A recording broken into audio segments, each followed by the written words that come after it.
ഇന്ന് നമുക്ക് വളരെ ടേസ്റ്റി ആയിട്ടുള്ള അതുപോലെ തന്നെ വളരെ ഹെൽത്തി ആയിട്ടുള്ള ഒരു ബ്രേക്ക്ഫാസ്റ്റ് ഉണ്ടാക്കിയാലോ. നമ്മൾ മുരിങ്ങയിലയൊക്കെ ഇട്ടുണ്ടാക്കുന്നത് കൊണ്ട് തന്നെ വളരെ ഹെൽത്തിയുമാണ്, അതോടൊപ്പം തന്നെ വളരെ ടേസ്റ്റിയുമാണ്, എളുപ്പവുമാണ് ഉണ്ടാക്കാനായിട്ട്. അതെങ്ങനെയാണ് ഉണ്ടാക്കുന്നതെന്ന് നോക്കിയാലോ. അതിനായിട്ട് ഞാനൊരു പാത്രത്തിലേക്ക് 250 ml കപ്പിന് 1 കപ്പ് റവ ഇട്ട് കൊടുത്തു. അതോടൊപ്പം തന്നെ അതിലേക്ക് 2 ടേബിൾ സ്പൂണോളം കടലമാവും കൂടി ഇട്ട് കൊടുത്തു. അതിനുശേഷം അതിലേക്ക് ഒരു 1/4 കപ്പ് തൈര് അതും കൂടി ഒഴിച്ചു കൊടുത്തു. അതോടൊപ്പം തന്നെ അതിലേക്ക് 1 ടേബിൾ സ്പൂണോളം തേങ്ങ ചുരുണ്ടിയത്, 2 ടേബിൾ സ്പൂണോളം മുരിങ്ങയില വൃത്തിയാക്കിയത്, 1 ടേബിൾ സ്പൂണോളം വേപ്പില ചെറുതായിട്ടരിഞ്ഞത്, 1 ടീസ്പൂണോളം ഇഞ്ചി ചെറുതായിട്ടരിഞ്ഞത്, അതുപോലെ തന്നെ ഒരു 3 പച്ചമുളക് ചെറുതായിട്ടരിഞ്ഞ് അതും കൂടി ഇട്ട് കൊടുത്തു.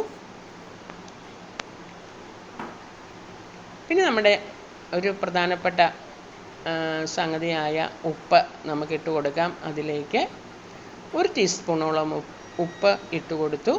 1 ടീസ്പൂണോളം ചെറിയ ജീരകം കൂടി ഇട്ട് കൊടുത്തു.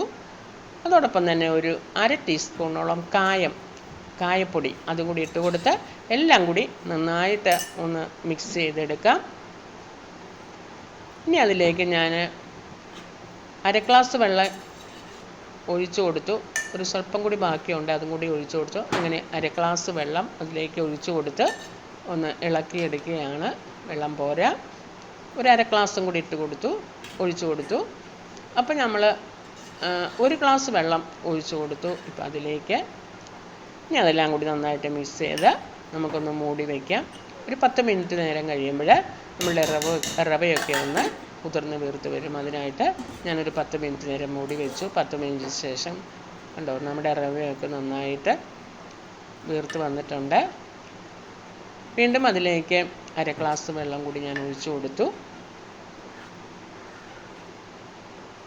നന്നായിട്ടൊന്ന് ഇളക്കി യോജിപ്പിച്ചു. വെള്ളത്തിൻ്റെ കുറവുണ്ട്, വെള്ളം പോരാ.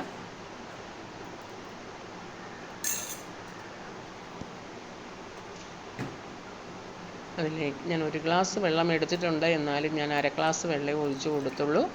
ഇത്രയും മതി. ഇപ്പം മൊത്തം ഞാൻ വെള്ളം 2 ഗ്ലാസ് വെള്ളമാണ് ഈ ഒരു പലഹാരത്തിനായിട്ട് ഒഴിച്ചു കൊടുത്തിരിക്കുന്നത്. ഇത്രയും മതി. ഈ ഒരു കൺസിസ്റ്റൻസി ആയിരിക്കണം നമ്മൾ ഇതുണ്ടാക്കുമ്പോൾ. എല്ലാം കൂടി നന്നായിട്ട് ഒന്ന് ഇളക്കി യോജിപ്പിച്ചെടുക്കാം. അതിനുശേഷം നമുക്കത് ഉണ്ടാക്കാനായിട്ട് തുടങ്ങാം. അതിനായിട്ട് ഞാൻ ഇഡലി പാത്രത്തിൻ്റെ തട്ടിൽ വെച്ചാണ് ഉണ്ടാക്കുന്നത്. അതിനായിട്ട് ഈ ഒരു സ്റ്റീൽ പാത്രം അതിൽ വെച്ചാണ് ഉണ്ടാക്കുന്നത്. അതിനായിട്ട് തന്നെ ആ സ്റ്റീൽ പാത്രത്തിൽ കുറച്ച് എണ്ണ ഒഴിച്ച് നന്നായിട്ട് ഒന്ന് തൂത്തെടുത്തു. എല്ലായിടത്തും എണ്ണ നന്നായിട്ട് തൂത്തെടുത്തു. അതിനുശേഷം നമ്മളുടെ മാവ് നന്നായിട്ട് ഇളക്കി, ഇതുപോലെ റവ ആയതുകൊണ്ട് തന്നെ അടിയിൽ പോയി കിടക്കും. അതുകൊണ്ട് തന്നെ നന്നായിട്ട് ഇളക്കിയതിന് ശേഷം നമ്മൾക്ക് അതിലേക്ക് ഇതുപോലെ ഒഴിച്ചു കൊടുക്കാം. ഒരു 3.5 തവിയോളം ഞാൻ ഒഴിച്ചു കൊടുത്തു. വലിയ പാത്രമായിരുന്നല്ലോ, അതുകൊണ്ട് തന്നെ ഒഴിച്ചു കൊടുത്തു. ഞാനൊരു ഇഡലി പാത്രം വെച്ച് അതിൽ തട്ടിലേക്ക് ഇറക്കി വെച്ചു, മൂടി വെച്ചു. ഒരു 5 മിനിറ്റിനുള്ളിൽ നമുക്കത് വെന്ത് കിട്ടും. ഇപ്പോൾ ഒരു 5 മിനിറ്റ് ആയിട്ടുണ്ട്, വെന്തിട്ടുണ്ട്. ഞാനത് മാറ്റി വീണ്ടും ഞാൻ വേറൊരു പാത്രത്തിൽ ഇതുപോലെ തന്നെ ഒഴിച്ചു വെച്ചു. അങ്ങനെ നമ്മുടെ പലഹാരം ഇവിടെ വെന്തിട്ടുണ്ട്. നമ്മൾക്ക് അതിന് ശേഷം ഇതുപോലെ ഒന്ന് മുറിച്ചെടുക്കാം.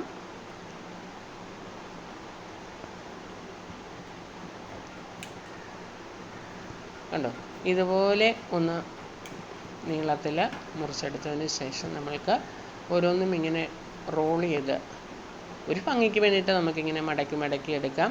ഇനി മടക്കി എടുത്തില്ല, ചെറുതായിട്ട് കഷ്ണിച്ചാലും കുഴപ്പമില്ല. എന്നാൽ ഒരു ഭംഗിക്ക് വേണ്ടിയിട്ട് ഞാനിങ്ങനെ മടക്കിയെടുക്കുകയാണ്. അങ്ങനെ ഇങ്ങനെ മടക്കിയെടുത്ത നമ്മുടെ റവ റോള് ഇവിടെ റെഡി ആയിരിക്കുകയാണ്. ചെറുതായിട്ട് ഇങ്ങനെ മടക്കി എടുത്തു.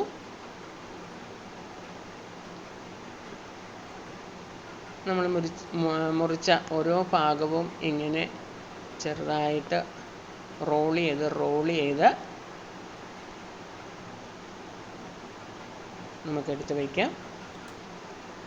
വളരെ കനം കുറഞ്ഞത് കൊണ്ട് തന്നെ നമുക്ക് പെട്ടെന്ന് തന്നെ ഇങ്ങനെ റോൾ ചെയ്തെടുക്കുവാനായിട്ട് സാധിക്കും. അതവിടെ ഇരിക്കട്ടെ. ഇനി നമുക്ക് അതിലേക്ക് ഒരു എണ്ണ ഒന്ന് താളിച്ചൊഴിക്കാം. അതിനായിട്ട് ഞാൻ ഒരു 2 ടേബിൾ സ്പൂണോളം എണ്ണ ഒഴിച്ചിട്ടുണ്ട്. എണ്ണയൊന്ന് ചൂടായി വരുമ്പോൾ അതിലേക്ക് 1 ടീസ്പൂണോളം കടുക് ഇട്ട് കൊടുത്തു. അതോടൊപ്പം തന്നെ ഒരു 4-5 ചെറിയ ഉള്ളി അരിഞ്ഞ് അതും കൂടി ഇട്ട് കൊടുത്തു. 2 തണ്ട് കറിവേപ്പിലയും കൂടി ഇട്ട് കൊടുത്തു. ഞാൻ നന്നായിട്ടൊന്ന് ഇളക്കി നന്നായിട്ടൊന്ന് മൂപ്പിച്ചെടുക്കാം. നന്നായിട്ട് മൊരിഞ്ഞ് വരണം. ആ ഉള്ളിയും ആ വേപ്പിലയും ഒക്കെ നന്നായിട്ട് മൊരിഞ്ഞ് വരണം. ഇപ്പം മൊരിഞ്ഞ് വന്നിട്ടുണ്ട്. അതിലേക്ക് ഞാൻ 1 ടീസ്പൂണോളം മുളക് പൊടിയും കൂടി ഇട്ട് കൊടുത്തു. ഇത്രയും മതി. ഇനി നമുക്ക് ഗ്യാസ് ഓഫ് ചെയ്യാം. അല്ലെങ്കിൽ നമ്മളുടെ മുളക് പൊടി കരിഞ്ഞു പോകും. ഗ്യാസ് ഓഫ് ചെയ്തു. ഇനി നമ്മൾക്ക് മൂപ്പിച്ചത് ഇതിലേക്ക് ഇതുപോലെ ഒന്ന് കോരി ഒഴിച്ച് കൊടുക്കാം. നല്ല ടേസ്റ്റാണ് കേട്ടോ ഈ റവ റോളിന്. ഇതുപോലെ ആ മൊരിഞ്ഞതൊക്കെ കൂടി നമ്മൾ ഇട്ട് കൊടുക്കുമ്പോൾ വളരെ ടേസ്റ്റായിട്ട്, നമുക്ക് കറിയൊന്നും വേണ്ട, കറിയില്ലാതെ തന്നെ വളരെ ടേസ്റ്റായിട്ട് നമുക്ക് കഴിക്കുവാനായിട്ട് സാധിക്കും. എല്ലാവരും ഒന്ന് ഉണ്ടാക്കി നോക്കണം. വളരെ എളുപ്പമായിട്ട് നമുക്ക് ഉണ്ടാക്കാനും സാധിക്കും. അതുപോലെ തന്നെ നമ്മുടെ കയ്യിലുള്ള സാധനങ്ങൾ വെച്ച് നമുക്ക് വളരെ ടേസ്റ്റായിട്ട് ഉണ്ടാക്കിയെടുക്കുവാനായിട്ട് സാധിക്കും. അങ്ങനെ നമ്മുടെ റവ റോൾ എല്ലാവർക്കും ഇഷ്ടപ്പെട്ടു എന്ന് വിശ്വസിക്കുന്നു. ഓക്കെ.